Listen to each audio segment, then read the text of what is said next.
What's up, family? Hey, man, it's early here in North Carolina. I jumped up and I had to make this video. Um, it is what it is. Um,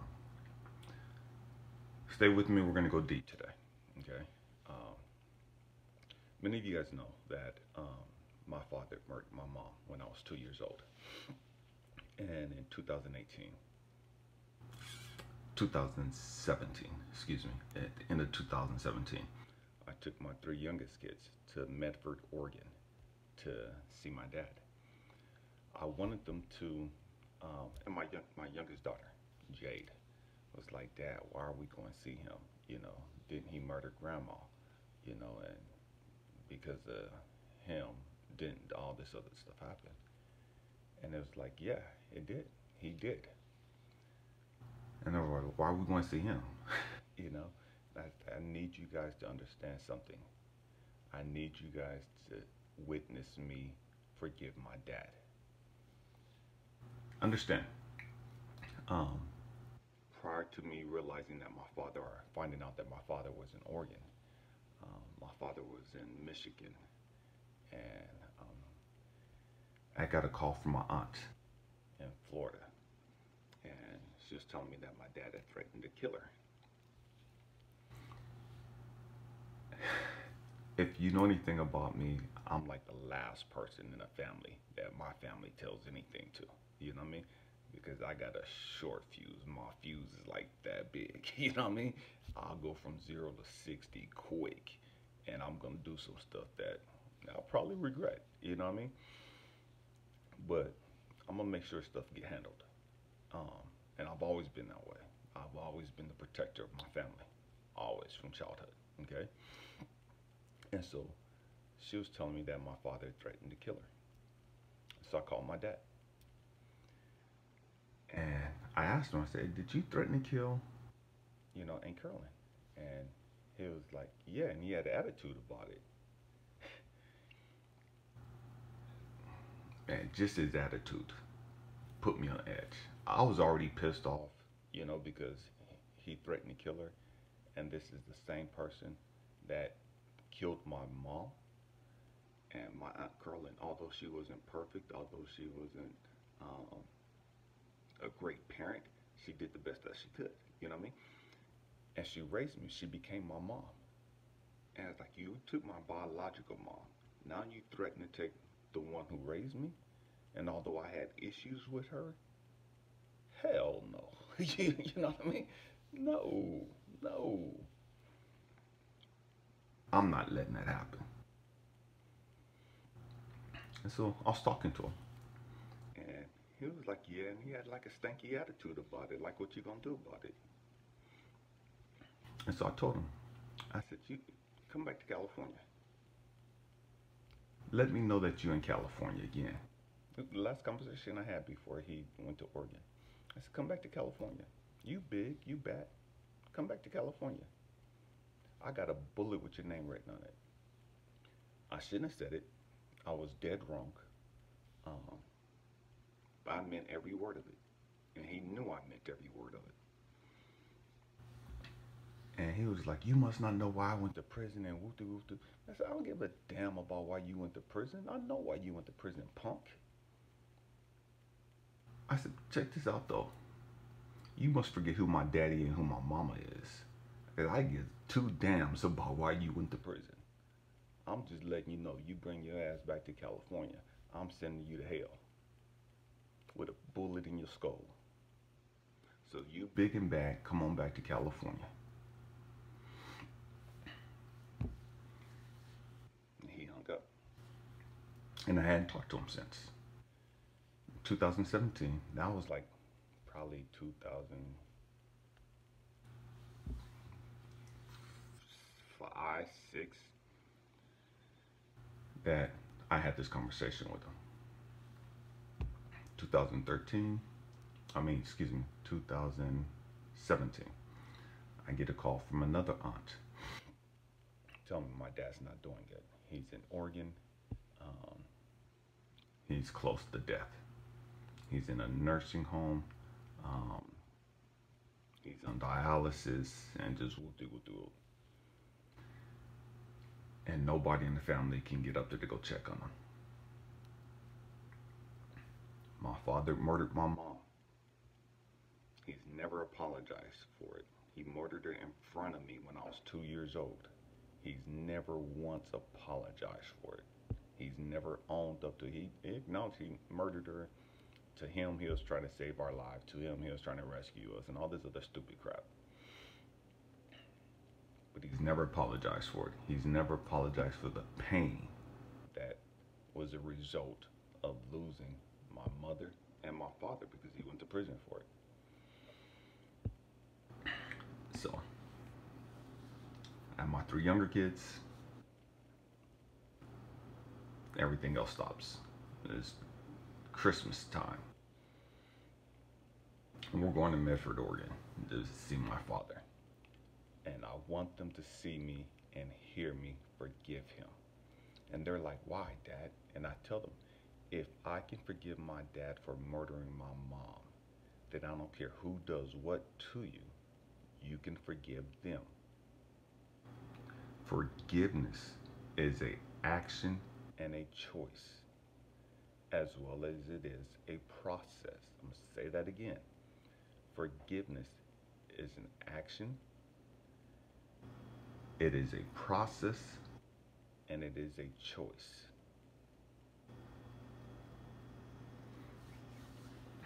So we'll go to Oregon. It's like a 9-hour drive from where I lived at. And I forgive my father. I don't just say it to him, give him a bear hug, I mean it, you know. And I know he was nervous about seeing me, you know. I told him I was coming, and I know he was kind of nervous, he was kind of standoffish, you know, because I told him next time I saw him what I was going to do. And everybody in his life has told him, that one, your son, that one right there, when he gets older, he's gonna make you pay for what you did. Stay with me, I'm going somewhere. So I went up there and I gave my father the biggest bear hug. And as I was driving up there, the process of forgiving him had begun a long time ago, but it kicked into overdrive because now I'm nervous. I'm nervous because I'm about to see him. I'm nervous because, man, God, please don't allow this man to say something stupid. Please don't allow this man to say something disrespectful. In regards to my mom, in regards to my aunt, because it's a wrap. If he says something wrong, it's over. You know what I mean? Please, I'm praying. 9 hours on my way up there. The kids are knocked out. I'm praying. Please don't let this man say something stupid. Because I don't want to see my kids. I don't want my kids to see me get caught up in some stupid stuff. That's not my intent while I'm going up here. My intent is to be loving and to be there for this man. Although he's never been there for me, my intent is to go up there and be the man, the son, and the father that I'm supposed to be. But if this man says something stupid about my mom, if he says something disrespectful about her or my aunt, it's a wrap. You know what I mean? Stay with me.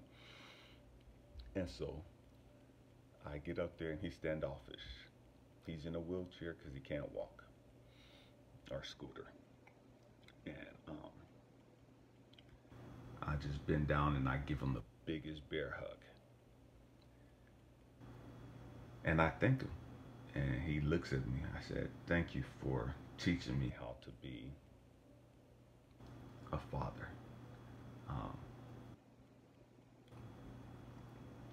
And I give him a kiss on the cheek. And he's frail and fragile and just a shell of who he used to be.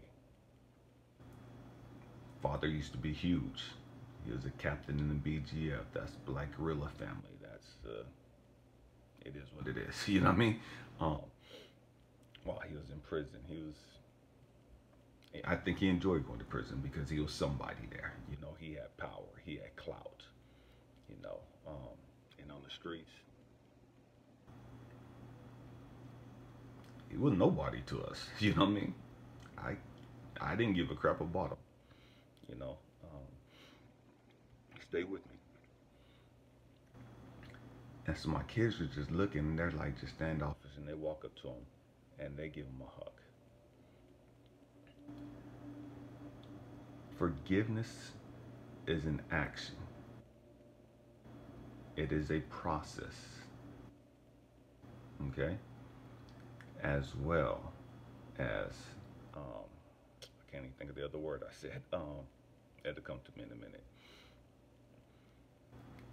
And so it took me a long time to get to the point where I could forgive my father. A long time. Understand, he killed my mom. You know what I mean? I still miss my mom. I'm 51 years old. She's been gone 49 years. And I still miss her. I still wish I could give her a hug. I still wish that I could hear her voice. It was so bad that when my late wife was dying in 2015, the last conversation that we had was sitting in the bed. She was laying in the bed, and I was sitting next to her. And she was in and out of consciousness. And she was gone for a minute. And she came back, and she was looking around. Stay with me, I'm going somewhere. She came back, and she was like looking around, trying to figure out where she was at. And I was holding her hand. I looked at her, I said, "Are you okay?" And she said, "Yes." She said, "I was just talking to your mom." My mom died 2 years before my wife was born. Stay with me. They never met each other. My mom was already gone. I wasn't from the Central Valley. So,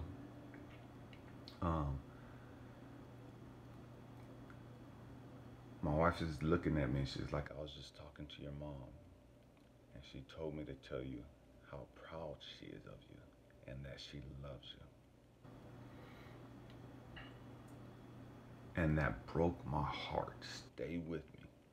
My wife, my best friend, is telling me that my mom, who's been gone for years, since I was 2 years old, okay, they've never met each other. And my wife comes back to consciousness, and she's telling me that she saw my mom and they were talking, and that my mom told her to tell me that she had to come back. She was crossing over, but she had to come back to relay this message to me. This is the last conversation that we had before she passed over. And she's telling me that my mom told me that she loved me and that she was proud of me. And I was so hurt, so angry. I didn't show it in front of my wife. After that, my wife closed her eyes. And she just laid there for a little bit. I went to the bathroom, and I turned on the shower, and I cried. I cried because I was so hurt, so angry, because for years I had prayed, I had been begging God for the opportunity to see my mom one more time. Begging God, just let me hear her voice. Begging God, just let me feel her hug. Let me feel her embrace just one more time.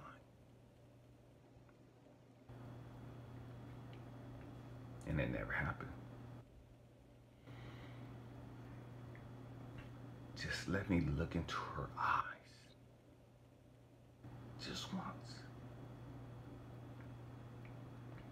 It never happened.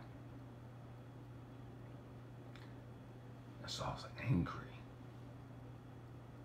And I'm 45 at the time. She'd been gone 43 years. And I was so hurt, so angry that she chose my wife to relay this message to me. Angry, hurt. Why couldn't she come talk to me? Why couldn't she say it to me? Why couldn't she look me in the face and say it? Talking about forgiveness.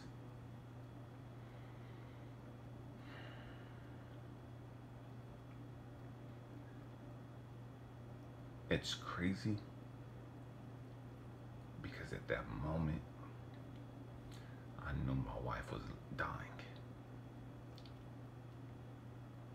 And I was now angry. I was more angry at God, at my mom, at my father. I was angry at everybody. Stay with me. Stay with me. I'm angry at my mom because she was gone. I'm angry at my mom because I missed her. I'm angry at my mom because I wanted to see her. I wanted to hear her voice. I wanted to see her smile. I wanted to know that she was proud of me. Stay with me.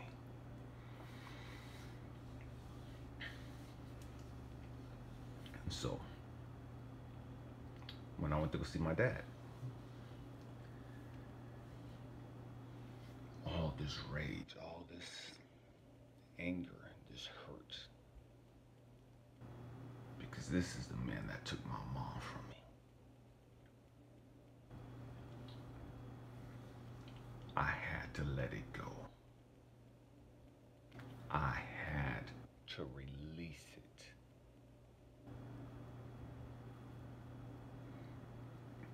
And that's love. Excuse me, forgiveness. It's an action, it's a choice, and it's a process. I had to choose to forgive my dad. Then came the action of actually doing it. That's part of the process. It's a conscious decision all the time. Until you get to the point to where it's no longer a choice. It's no longer a decision. It's automatic. I have no hate, no ill will, anything towards my father. And the irony of me going to visit my father as he was on death's door was that out of all my siblings, I was the only one out of all the family, and we have a huge family. I was the only one to make the trip to go see him. And so many of our family lived so much closer to him and had the ability to go see him, but they chose not to. For whatever reason, they chose not to. I don't fault them. It is what it is. You know what I mean? It don't matter to me why they didn't go. I had to go. I moved out to North Carolina. One of my sisters wasn't doing well.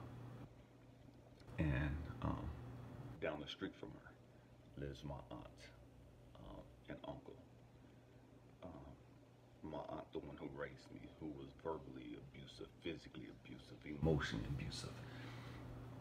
The one who kept telling me that I had the devil in me and that I was going to hell and I was going to be dead before I was 18 or in prison the rest of my life like my dad, and just whoop-de-whoop-de-whoop, you know what I mean? She wasn't a loving person in any way, shape, or form.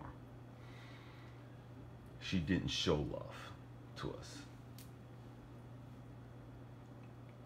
And I moved here because they're getting older And I needed to be around them, to take care of them, to support them. I didn't have to. I chose to. I don't feel obligated to. It was a choice that I made on my own. Why? Because I forgave her of the way that for the way that she was. I forgave her because I understood the magnitude. I understood the big picture. It's easy to blame somebody. I'm gonna fix the camera, excuse me. It's easy to blame somebody and to hold fault against somebody for something that they don't do. I'm sorry for the camera. It's easy to blame somebody and to hold fault or hold ill will towards somebody for their actions. That's easy. As I grew older and I understood the brain and I learned about psychology and just all the other stuff, man, I understood that, man, this lady didn't have it easy. You know what I mean? And that's no excuse for the way that she was. It just explains the way she was. You know what I mean? It makes sense as to why she was the way she was. And so I couldn't fault her. Yeah, she could have made different choices, but she didn't. It is what it is. You know what I mean? I didn't always make the right choices. I did not always make the right choices. I made wrong choices, wrong decisions. So how can I now hold my father, hold my aunt, or anybody else up to a higher standard than I was holding for myself? If I wasn't perfect, how can I demand and expect other people to be perfect? If I had done things wrong, and I know that I had, how can I now expect other people to live a flawless, perfect life?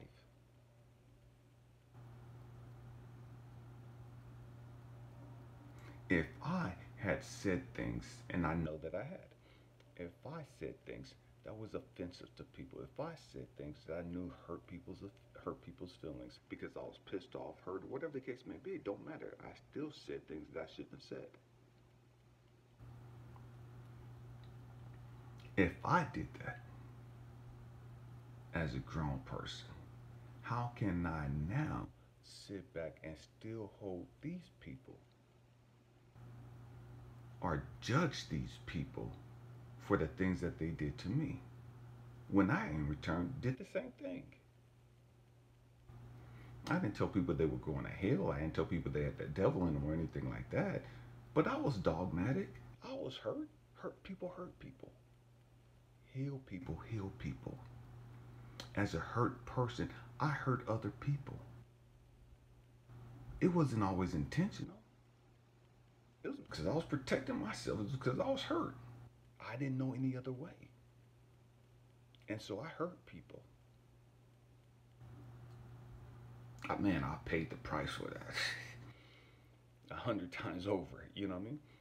But the fact is, I hurt people. The fact is, I said some cold-blooded, heartless stuff to people. Oh man, I could be the sweetest guy in the world. But back in the day, man, I could be the cold-blooded son of a bitch, you know what I mean? I was ruthless, I was heartless. And it's not something to be proud of. I was hurt. I didn't know how to deal with my issues. I didn't know how to deal with my emotions. And so I hurt people.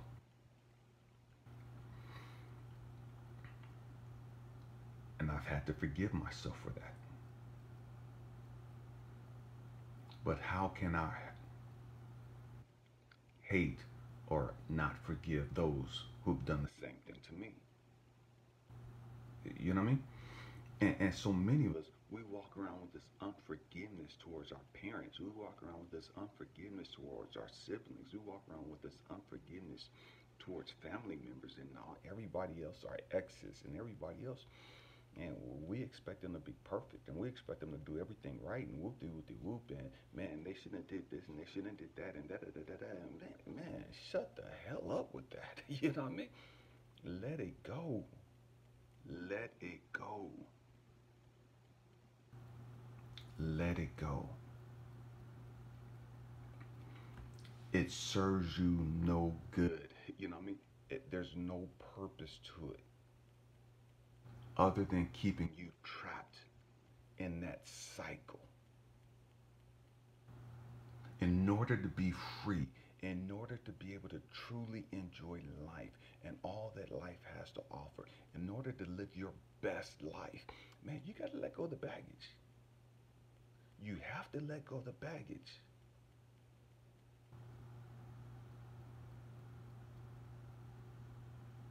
And what am I talking about baggage? Man, you got to let go of the unforgiveness.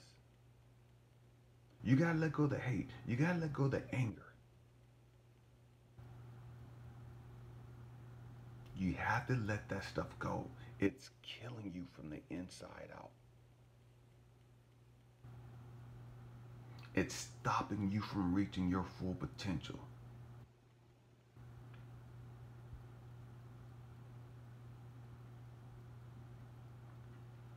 You got to let it go in order to reach your full potential. The choice is yours. You keep holding it, or you can say, I'm sick and tired of being sick and tired. And you can let it go.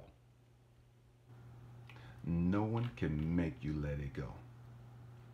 I don't care how many times you go to church.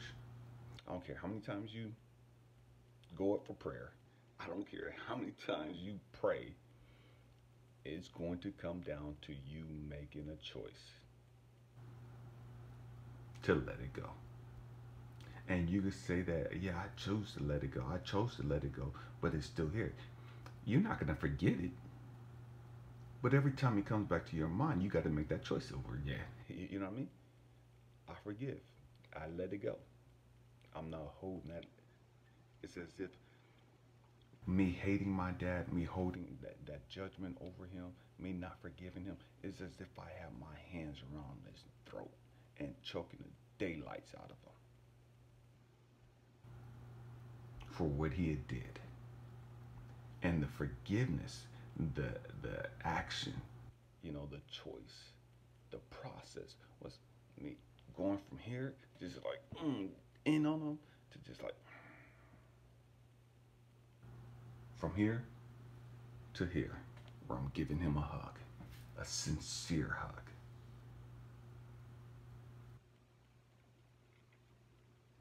It is what it is. I've said this a lot. Don't allow other people's issues to become your issue. I'm going to say that again. Don't allow other people's issue to become your issue. And when you hold judgment, when you hold unforgiveness for whatever anybody else has done in your life, man, you've allowing their shortcoming to become your issue, because now that's your shortcoming. You know what I mean? You're allowing their baggage, their issue, to become your issue. Man, let that mess go. You got enough issues on your own. You don't need to carry theirs. You know what I mean? You got enough baggage on your own. You don't need to carry theirs. Let it go. Is it easy? No. But nothing worthwhile in life is easy. Let it go. And I promise you, you're going to feel so much lighter. You're going to feel so much more free. You're going to have so much more joy, so much more peace, so much more love, so much more happiness. You're not going to need the alcohol. You're not going to need all these things we do to escape life and our issues. You know what I mean? You're not going to need all that stuff. Then you get to the point where, man, every day is just bliss. every day I'm high. And I'm high on life. I'm high all the time. I'm high on life. Why? Because, man, I let go of all that drama. I let go of all that hate. I let go of all that anger. I let go of all that unforgiveness.